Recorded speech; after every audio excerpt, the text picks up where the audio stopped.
Good morning, students. Today we will discuss about transforming data into information. Transforming data into information. Before that, data can be transforming into information.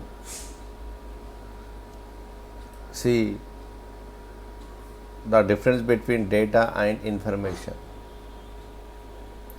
It often seems as though computers must understand us because we understand the information they produce. However, computers cannot understand anything. You know that. Computers recognize two distinct physical states produced electricity, magnetic polarity, or reflected light. Essentially, they understand whether a switch is on or off. On or off. In fact, the CPU, which acts like brain of the computer,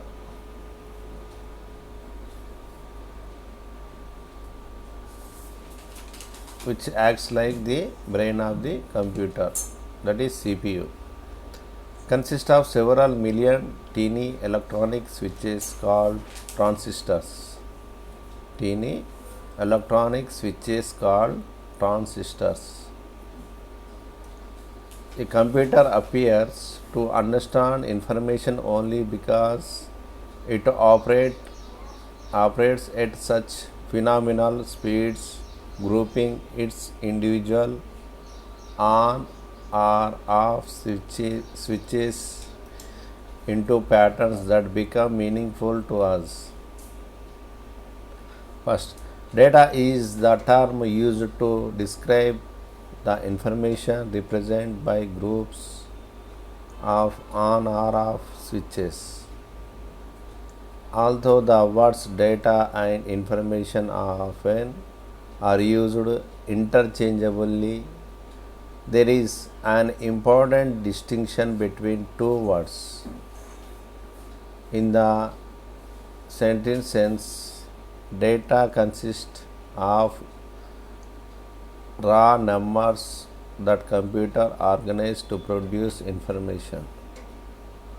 You can think of data as facts out of context, like the individual letters on this page. Taken individually, most of them do not have much, if any, meaning. Grouped together, however, the data conveys specific meanings. A computer can group meaningless data into useful information, such as spreadsheets, charts, and reports.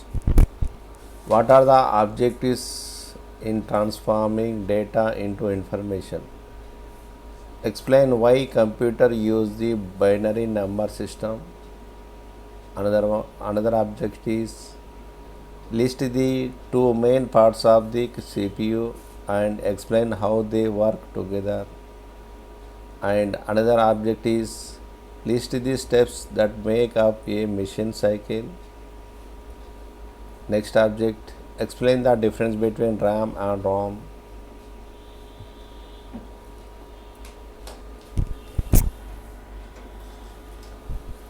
How computer represent data. From a very early age, we are introduced to the concept of numbers and counting. Toddlers learn early that they can carry two cookies, one in each hand. Kindergartens start counting by twos and fives. Invariably, we use the decimal number system. Our number system is based on 10, most likely because we have 10 fingers. A number system is simply a manner of counting. Many different number systems exist. First one is number systems. To a computer, everything is a number. Numbers are numbers, numbers are letters, numbers are punctuation marks, sounds are numbers, pictures are numbers, etc. Even the computer's own instructions are numbers. When you see letters of the alphabet on a computer screen, you are seeing just one of the computer's ways representing numbers. For example, here are some words. Here are some words.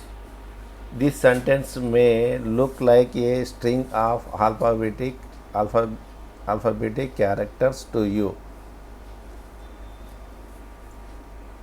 but to computer it's look like a string of ones and zeros format. Computer data looks especially strange because people normally use base 10 to represent numbers.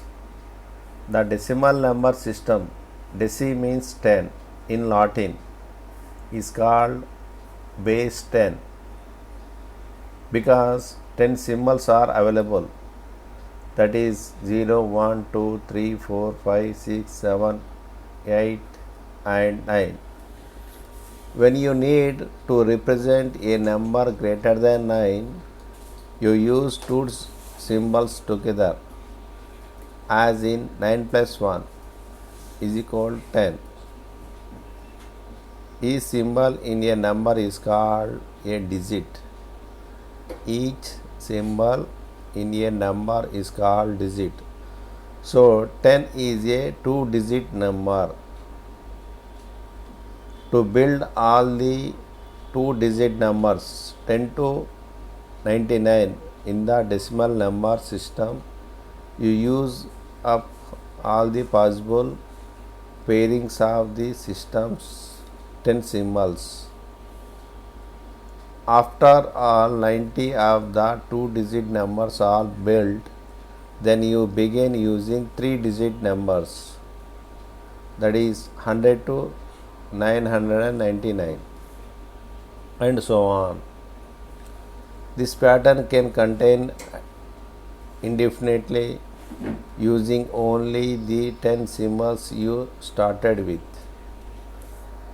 As the numbers start to become longer, the concept of place becomes important. Consider the number 1325. 4 places are represented in this number: the thousands, hundreds, tens and ones. Thus, there is 1 in the thousands place, a 3 in the hundreds place, a 2 in the 10 place and a 5 in the ones place.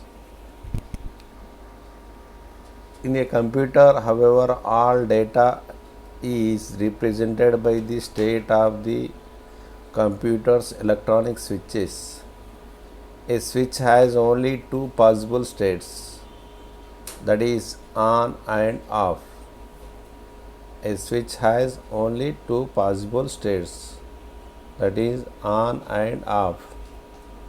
So it can represent only two numeric values. To a computer, when a switch is off, it represents 0. When switch is on, it represents a 1. Because there are only two values, computers are said to function in base 2, which is also known as the binary number system. Bi means 2 in Latin. Once again I repeat, to a computer, when a switch is off, it represents a 0. When a switch is on, it represents 1. Because there are only two values, computers are said to function in base 2, which is also known as binary number system. Here bi means 2. When a computer needs to represent a quantity greater than 1, it does the same thing you do when you need to represent a quantity greater than 9. Once these two pairings are executed, 4 3-digit pairings are built.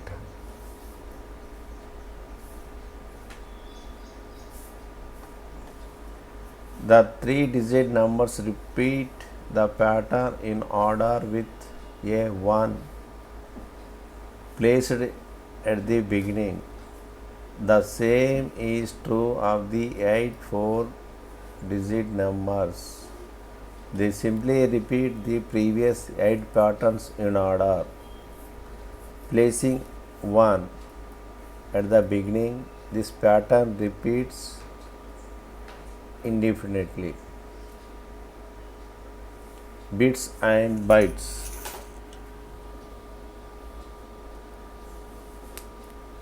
A binary number system used by computers to count two distinct digits, that is 0 and 1. 0 means off, 1 means on, switch off and switch on. When referring to computerized data, the value represented by each switch's state, whether the switch is turned on or off, is called bit. Whether the switch is turned on or off is called a bit, a combination of binary digits. A bit is the smallest possible unit of data a computer can recognize or use to represent anything meaningful. In other words, to convey information, the computer uses bits in groups. A group of 8 bits is called byte. A group of 8 bits is called byte. That is, 1 byte equal to 8 bits. Half of a byte is called nibble, N-I-B-B-L. Half of a byte is called nibble. With 1 byte, the computer can represent one of 256 different symbols or characters, because the 8 ones and zeros in a byte can be combined in 256 different ways. The value 256 is more than the number of symbols. It is the number of patterns of 0 and 1 that can be created using 8 bits. This number can be obtained using calculation. There are two possible states for a switch, on and off. In a byte, there are 8 switches. To calculate the number of patterns, raise 2 to the number of bits, that is 2 to the power 8 equal to 256. The byte is an extremely important unit because there are enough different 8-bit combinations to represent all the characters on the keyboard, including all the letters, uppercase and lowercase, numbers, punctuation marks, and other symbols. You will notice that each of the character or letters in the sentence, here are some words, is represented by 1 byte of data.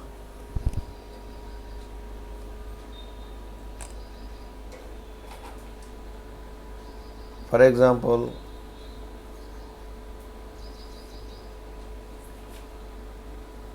character capital A is equivalent to 65.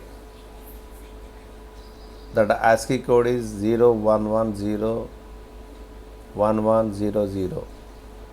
That is 0 means off, 11 means on, 0 means off, 11 means on, 00 off. That is ASCII code.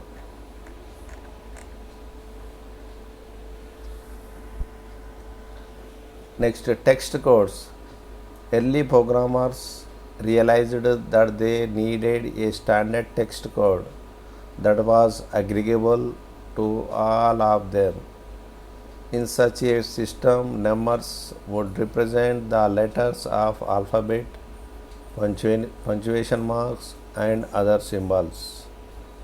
This standard code system would enable any programmer or program to use the same combinations of numbers to represent the same individual pieces of data. The four most popular text code systems invented are the following: ABCDIC, EBCDIC stands for Extended Binary Coded Decimal Interchange Code. Extended Binary Coded Decimal Interchange Code. ABCDIC is an 8-bit code that defines 256 symbols. It is still used in IBM mainframe and mid-range systems, but it is rarely encountered in personal computers.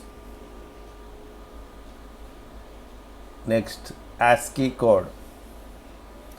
ASCII, pronounced ASCII, stands for the American Standard Code for Information Interchange. Today, the ASCII character set is by far the most commonly used in computers all of the types. 128 ASCII codes. That is, ASCII is an 8-bit code that specifies character for values from 0 to 127. Extended ASCII. Extended ASCII is 8-bit code that specifies the characters for values from 128 to 255. The first 40 symbols represent pronouns and special pronouns. The remaining symbols are graphic symbols. Next, Unicode. The Unicode Worldwide Character Standard provides up to 4 bytes, 32 bits, to represent each letter, number, or symbol. With 4 bytes, enough Unicode codes can be created to represent more than 4 billion different characters or symbols. This is total is enough for every unique character and symbol in the world, including the vast Chinese, Korean, and Japanese character sets and those found in known classical and historical text. In addition to world letters, special mathematical and scientific symbols are represented in Unicode. One major advantage that Unicode has over other text code systems is its capability with ASCII codes. The first 256 codes in Unicode are identical to the 256 codes used by the ASCII and extended ASCII systems. How computers process data. Two components handle processing in a computer: the central processing unit or CPU and the memory. Both are located on the computer's motherboard. You see in motherboard picture the CPU.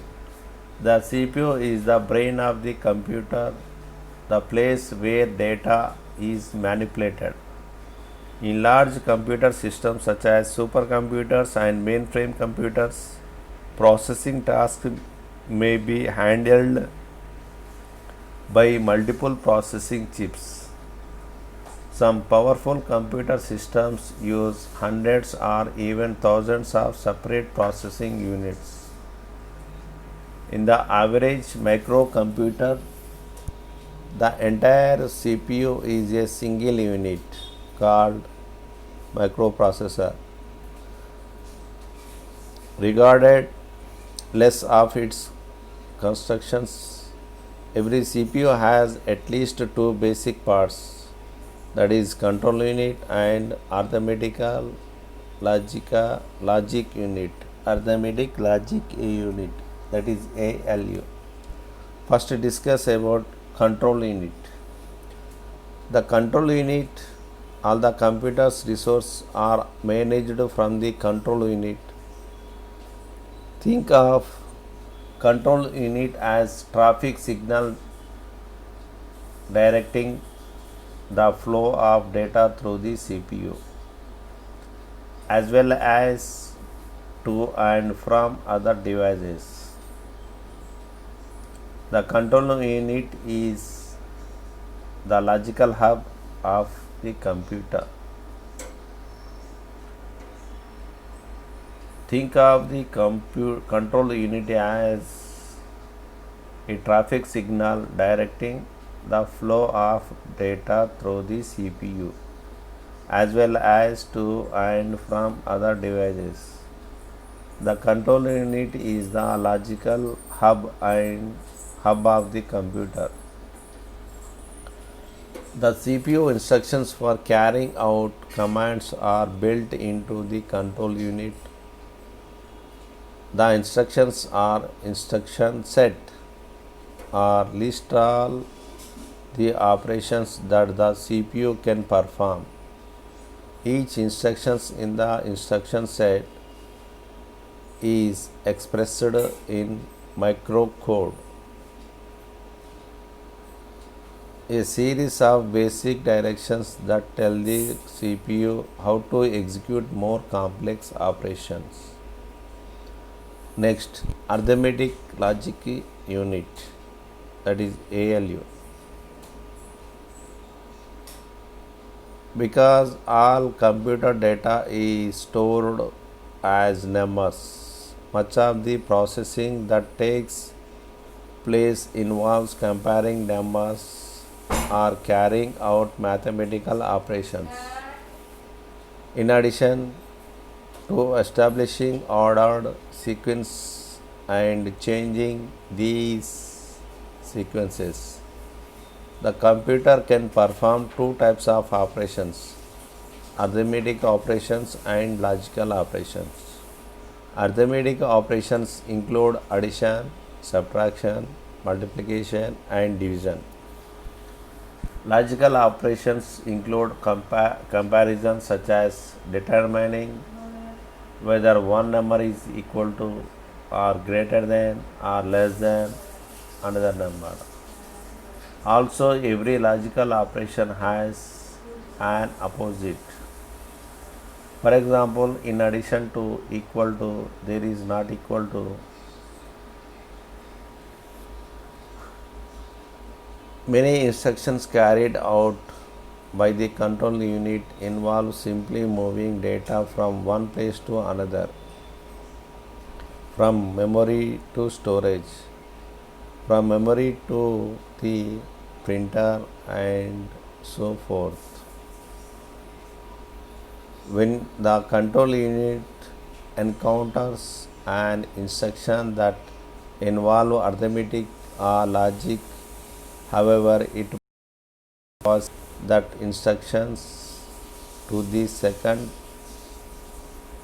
component of the CPU, the arithmetic logic unit or ALU.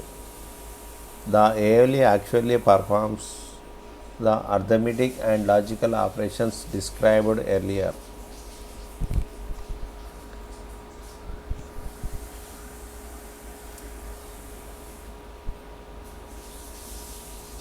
Next, machine cycles.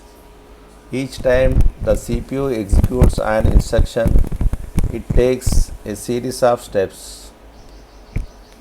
The completed series of steps is called machine cycles. A machine cycle itself can be broken down into two smaller cycles, the instruction cycle and execution cycle. At the beginning of the machine cycle, that is during the instruction cycle, the CPU takes two steps, fetching and decoding.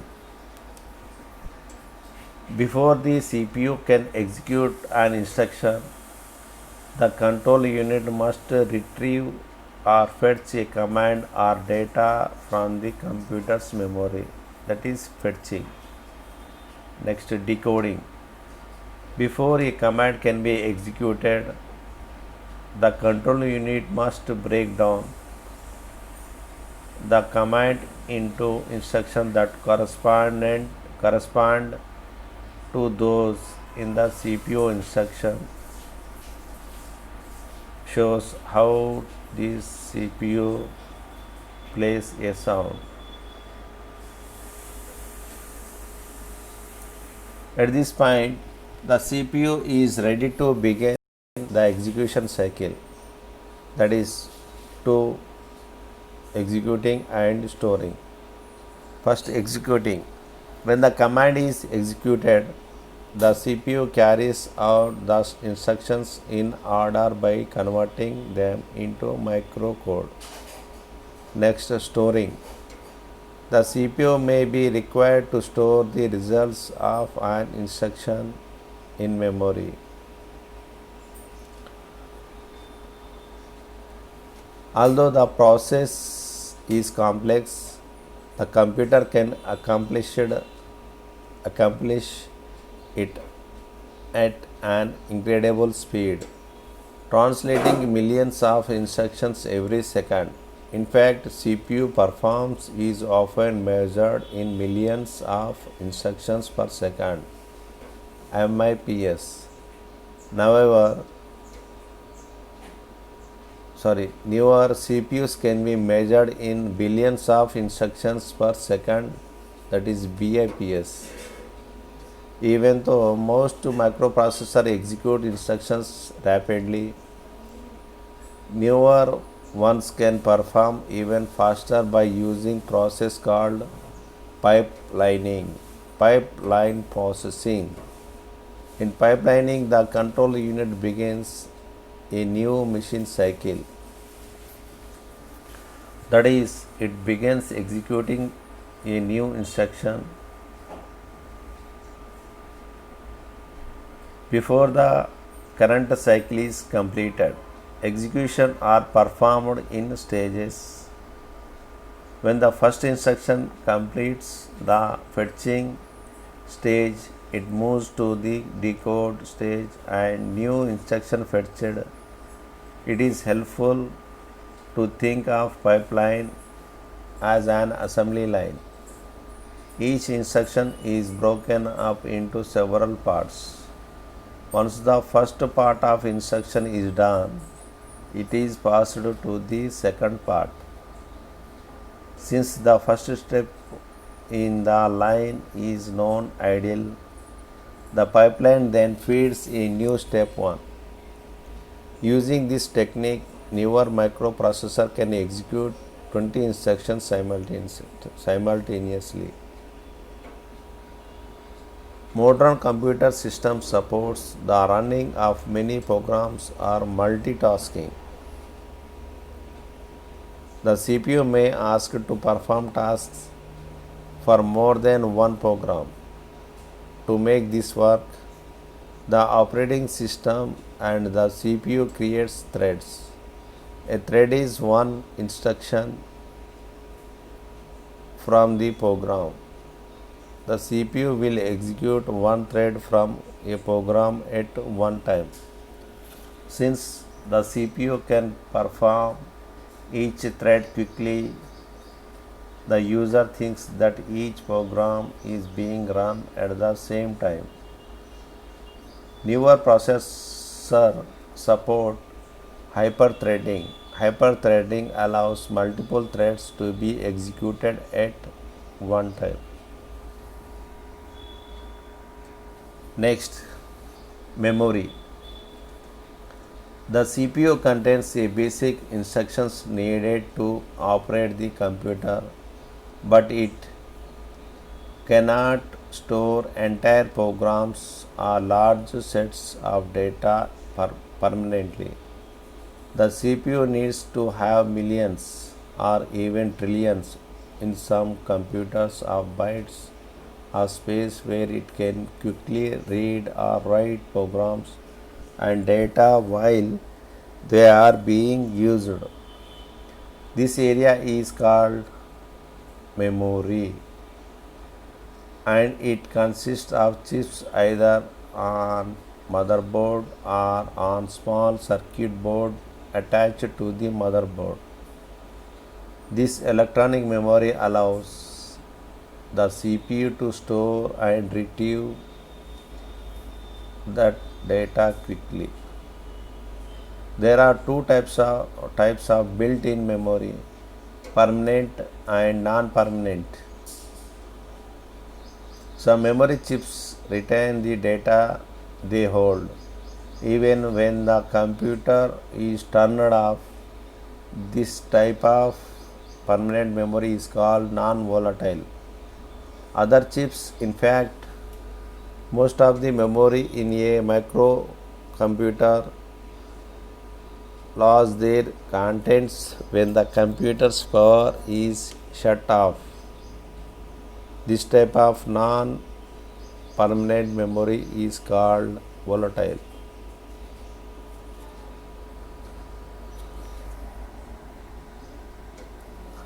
Non-volatile memory. Non-volatile chips hold data even when the computer is unplugged. In fact, putting data permanently into this kind of memory is called burning in the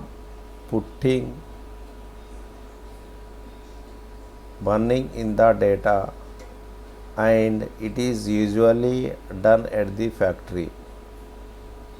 During normal use, the data in these chips is only read and used, not changed. So the memory is called read-only memory (ROM). Specifically, chips that cannot be changed are called programmable read-only memory (PROM).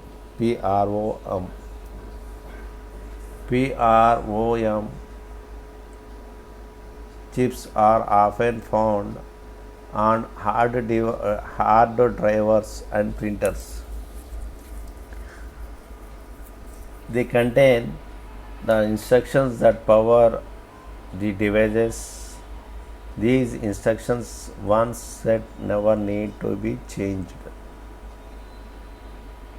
When a computer is turned on, it must know how to start.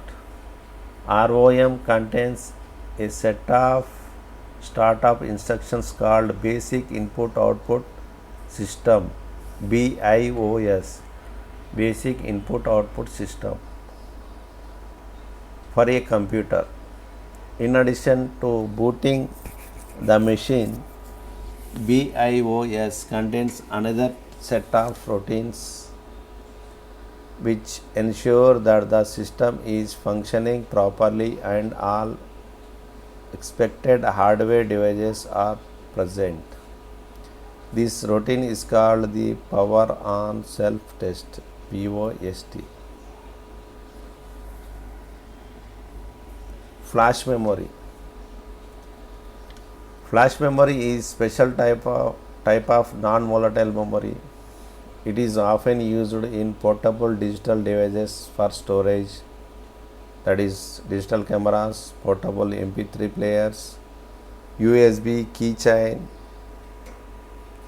storage devices, and game controls all use flash memory. The flash memory works by having actual switches store the binary values that make up the data. Thus, on a camera with a flash card, the picture is stored on the card by turning millions of teeny switches on and off, bearing catastrophic damage to the card. The picture is stored indefinitely. Next, volatile memory. Volatile memory requires power to store data. The volatile memory in a computer is called random access memory RAM. When the people talk about computer memory in connection with microcomputers, they usually mean RAM. RAM's job is to hold programs and data while they are in use. Physically, RAM consists of chips on small circuit board, single inline memory modules SIMMs, and dual inline memory module DIMM. Chips are found in desktop computers, while the small outline DIMM SODIMM chips are found in laptop computers. RAM is designed to be instantly accessible by the CPU or programs. The random in RAM implies that any portion of RAM can be accessed at any time. This helps make RAM very fast. Without random abilities of RAM, the computers would be very slow. A computer does not have to search its entire memory each time it needs to find data because the CPU uses memory address to store and retrieve each piece of data. A memory address is a number of that indicates a location on the memory chips, just as a post office box number indicates a slot into which mail is placed. Memory address starts at 0 and go up to 1 less than the number of bytes of memory in the computer. RAM is not just used in conjunction with the computer CPU. RAM can be found in various places in a computer system. For example, most newer video and sound cards have their own built-in RAM.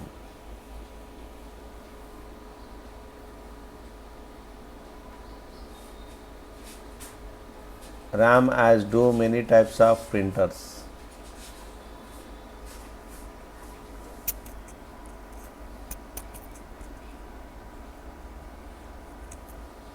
Factors affecting processing speed.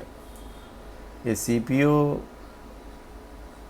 design its basic speed, but other factors can make chips already designed for speed work even faster.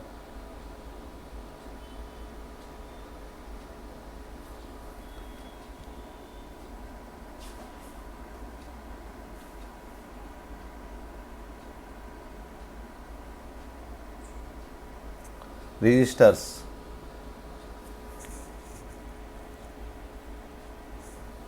The registers in the first PCs could hold 2 bytes, 16 bits each. Most CPU sold today for both PCs, Macintosh computers have 32-bit registers. Many newer PCs as well as microcomputers and high-end workstations have 64-bit registers. The size of registers, which is sometimes called the word size. The bigger the word size, the more quickly the computer can process a set of data. You will hear people refer 32-bit processor or 64-bit processor, even 64-bit computers.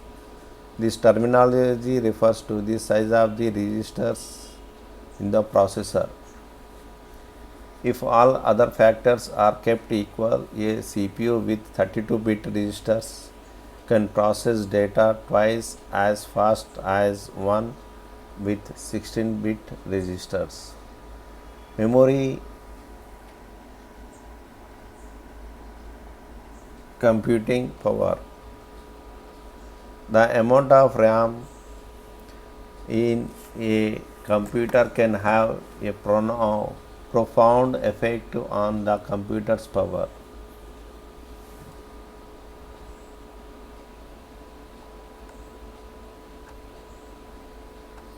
Memory and disk are continuously occupied with a swapping process. Swapping unused contents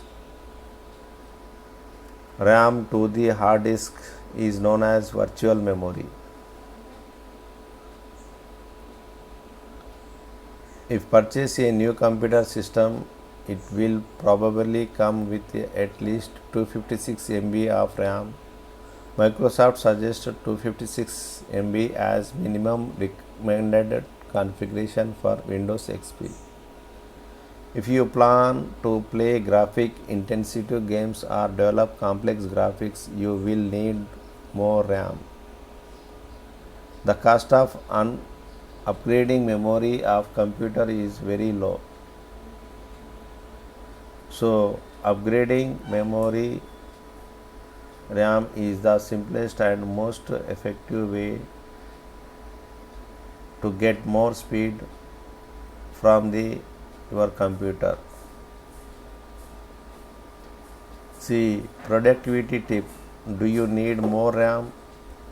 Later in this chapter.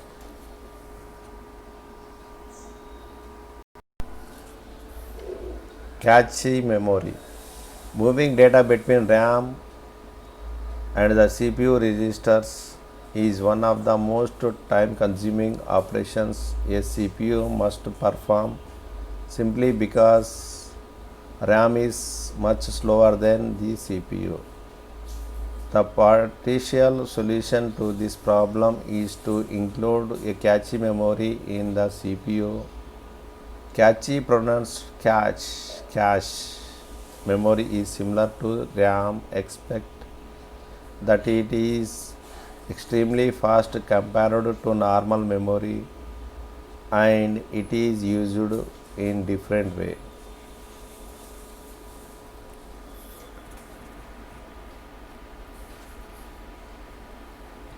When a program is running and the CPU needs to read a piece of data or program instructions from RAM, the CPU checks first to see whether the data is in cache memory. If the data is not there, the CPU reads the data from RAM into its registers, but it also loads a copy of the data into cache memory. The next time the CPU needs the data, it finds it in the cache memory and saves the time needed to load the data from RAM.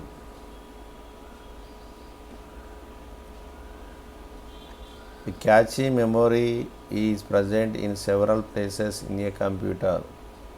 Most hard drivers and network cards have cache present to speed up the data access. Without cache, your computers would be a much slower device. Since the late 1980s, most PC CPUs have had cache memory built into them. This CPU resident cache is often called Level 1 L1 cache. Today, many CPUs have as much as 256 kilobyte built in. To add even more speed to modern CPUs, an additional cache is added to CPUs. This cache is called Level 2 L2 cache. This cache used to be found on the motherboard.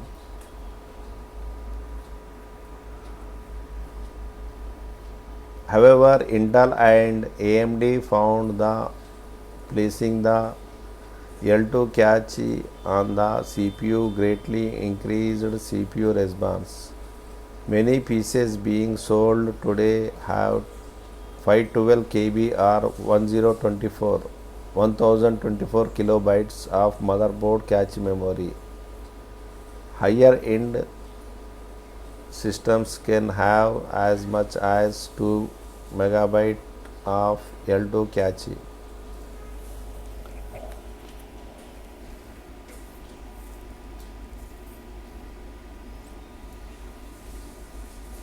In addition to the cache memory built into the CPU, cache is also added to the motherboard. The motherboard resident cache is known called L3 cache. L3 cache is found on very high-end computers. It is not necessary for a computer to have L3 cache.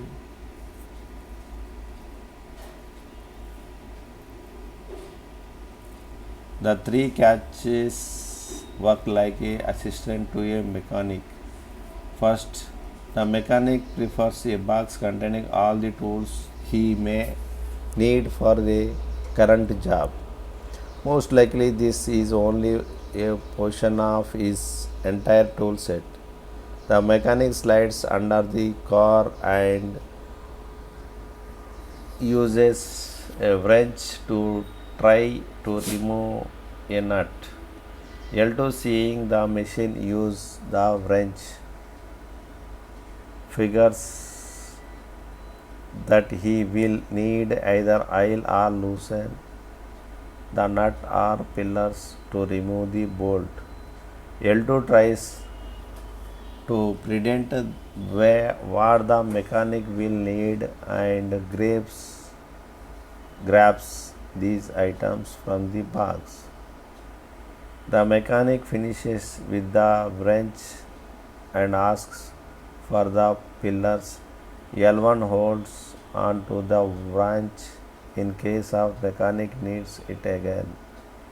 L2 holds on to tools that might be needed soon. Eventually, the mechanic will need the wrench again. L1 then hands and wrench to the mechanic who finishes the job. L1, L2 and L3 all speed up the CPU. Although different ways, L1 cache holds instructions that have recently run. L2 cache holds permanently upcoming instructions. L3 holds many of possible instructions. In all cases, the cache memory is faster of the CPU to access, resulting in a quicker program execution. This is the cache memory. Thank you very much.